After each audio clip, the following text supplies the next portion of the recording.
What is up, everybody? Matt Modi here with Jedi Modi Sports Network, here to give you my favorite NBA player props for today, October 26th. What we're doing in this NBA season is we are heading to the splash zone, where I give out my favorite, specifically three-pointer props, juice up those made three-pointers numbers just a little bit to get some pretty juicy odds. I also, for today, have two splash zone plays, and I also have one regular old player prop as well. Before we can get into today's picks, I do need to do a recap from yesterday. And yesterday was awesome. Very happy to do a recap. Technically, I gave out 3 picks on this YouTube channel, but one of the players ended up not playing. So only officially had 2 that played. One of them just got refunded. And we went 2 for 2. It was great. Benedict Mathurin, Shai Gilgeous-Alexander both hit 2 3-pointers, cashing both of our plays yesterday. It was great. Up 3 units yesterday. Overall, that brings our total results on these splash zone plays to up 2 units, 2 for 2. I went 0-2 NBA opening night. I went 2-2 yesterday. Let's hope we can keep the hot streak alive for tonight. If you're not already, make sure to subscribe, follow me along with this splash zone NBA player prop journey. Subscribe. Also, feel free to like the video and comment. Let me know if you're tailing, if you're fading, if you have your own splash zone plays, whatever it may be. All that stuff I appreciate and helps me out a ton. And let's get into these splash zone picks. Let's get wet. Our first play of the evening, this is going to be in the Sixers versus Bucks game. This is going to be our first and only non-splash zone play, is Tyrese Maxey over 26.5 points plus assists. Points plus assists, so P plus A. This is at -108 odds at Caesars. So again, this is my only non-splash zone play, and we are playing this one for 1 full unit. But Tyrese Maxey is now the starting point guard for the Philadelphia 76ers. James Harden will not play tonight. I doubt he will play for the Sixers this year. So Maxey's role becomes significantly more important without James Harden. Last year, Tyrese Maxey played 13 games without James Harden. In those 13 games, he went over the 26.5 points plus assists, 8 of those 13 games. Pretty good win percentage there. One of the games that he missed, he had exactly 26. Another game that he missed, he had exactly 25. So in 10 of those games, he was hovering right around this number. In those 13 games, he averaged 24.8 points per game and 5.4 assists. So roughly 30 points plus assists per game. Now, Tyrese Maxey, he could hit this alone with his points, but one category for Maxey that I am very high on this year is his distributing. And that's the reason why I'm playing his points plus assists. I think he could show tremendous growth as a passer without James Harden. Tyrese Maxey has gotten better every single year of his career. From year 1 to 2, it was his three-pointer. He really worked on his jumper. From year 2 to 3, it was playing more under control. It wasn't just playing 100% of the time at 100 miles per hour. Learning when to choose your spots, when to use your speed to your advantage. This year, Tyrese Maxey worked a lot on his distributing, presumably knowing that James Harden wasn't going to be on the team.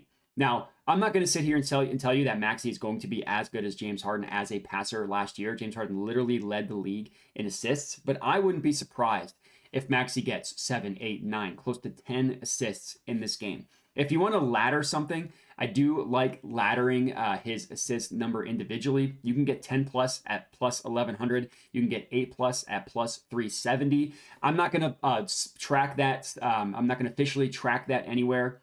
I am officially tracking this points plus assist. And the reason why I am going with points plus assist is because the passing part is more of a projection. I'm way more confident in his scoring. Assists is his swing skill. He can put up 30 points, catch this for us, and it won't matter. But if he does take on a little bit more of a distributing role, I like getting the passes, the assists in there. And that's our non-splash zone play. 1 unit, Tyrese Maxey over 26.5 points plus assists. Next up, now it's officially time to get wet. 2 of our splash zone plays. First up, same game, Sixers versus Bucks. We're taking Joel Embiid, 2 plus made 3-pointers, plus 230 odds at FanDuel. In general, for this season, I'm expecting Joel Embiid to shoot more under Nick Nurse. It was a big topic of conversation in the offseason, getting Embiid to get those 3-point attempts up. Nurse also loves when everybody on the floor is a threat to shoot, which I know is kind of ironic because spacing was a huge issue with his Raptors offenses the past couple of years, especially last year. That was because they didn't really have a true point guard outside of Fred VanVleet. Regardless, I think Embiid is going to increase his three-point attempts pretty decently this year. Last year, he only attempted exactly three three-pointers per game. And I've always been surprised that Embiid is not a better three-point shooter. He has excellent touch, like 99th percentile touch from the mid-range, is an excellent free throw shooter as well. And like 90% of his three-pointers are wide open. So it's always been surprising to me that he's never been able to become an above average shooter from deep. Last year, he only shot 33% on those 3 attempts per game. But the previous 2 years, he shot 37%, like 37.1 2 years ago, 37.7 3 years ago. So him getting up to 37% is definitely in the cards, and I think he will be able to do that this year. I'm also projecting him to shoot closer to 5 3-point attempts per game as opposed to 3. But for this specific matchup, I like targeting Embiid three-pointers against the Bucks. The Bucks are one of the few teams in the NBA that employ a center, this time Brook Lopez for the Bucks, that Embiid just can't bully in the paint. If Embiid has the size advantage, he won't even bother shooting. He's just going to continually back someone down, use his incredible kind of craftiness in the mid-range to either just blow by someone and dunk or to get a ton of mid-range options. Brook Lopez can stand up to Embiid physically, so Embiid has to play a little bit more outside the paint. Last year against the Bucks, Embiid averaged 5.3 3-point attempts per game. In those 4 games, so it was a 4-game sample size, obviously pretty small. He attempted 3, 6, 5, and 7 3-pointers in those 4 games. He also hit 2 in 2 of those games, so 50% hit rate. Obviously, again, a small sample size, but this is standard for Embiid when he plays a team with a good defensive center like the Bucks. So I'm expecting him to shoot 5, 6, 7 3-pointers in this game. Hopefully, he can make 2 of those 3, cashing plus 230 for us. Next up, our third and final pick of the evening, Suns versus Lakers. I'm taking Austin Reaves, 3+ made 3-pointers. This is at plus 310 odds at FanDuel. Now, I will admit that this one is a little bit more of a projection and also a fade of what happened last game against the Nuggets. Reaves didn't play poorly, but he only made 1 3-pointer. And the more concerning part is that he only attempted 2 total. But the guess here is that is going to change in this game against the Suns.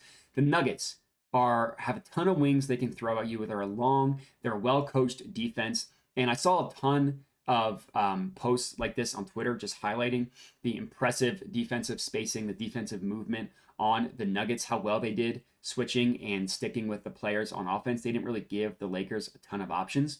The Suns defense, they're not the Wizards, but they're not nearly as good as the Nuggets either. So I'm expecting the Lakers offense in general to have a little bit more success than they did against the Nuggets. And there was a stretch last year, and this is specifically in the playoffs, where Austin Reaves made 3+ 3-pointers in 6 straight games. 3 of those games were against the Nuggets. So it is possible against a good defense. It just didn't happen on opening night. Now, I will admit that part of that hitting 6 straight was due to incredible, excellent efficiency from deep. He went either 3 of 5 or 3 of 6 in 4 of those 6 games. So that part is a little bit concerning, again, I will admit. But the other 2, he attempted 9. And again, I will admit that this is a little bit more of a projection, but he only attempted 2 last game. Everybody knows the Lakers are going to need shooting. That's the biggest, the swing probably for their offense is whether they can hit enough 3-pointers. Stretch out the defense enough for LeBron and AD to work and have space. So I think Reaves is going to make it a point to shoot more in this game. He just got a huge bag of money, so he's going to need to show value. He led the team in rebounds last game. That's not great. Let's hope he does more damage from deep in this one for our third and final pick of this evening. So 1 unit on the Tyrese Maxey play, half unit on the 2 splash zone plays. I'm also parlaying the 2 splash zone plays as well.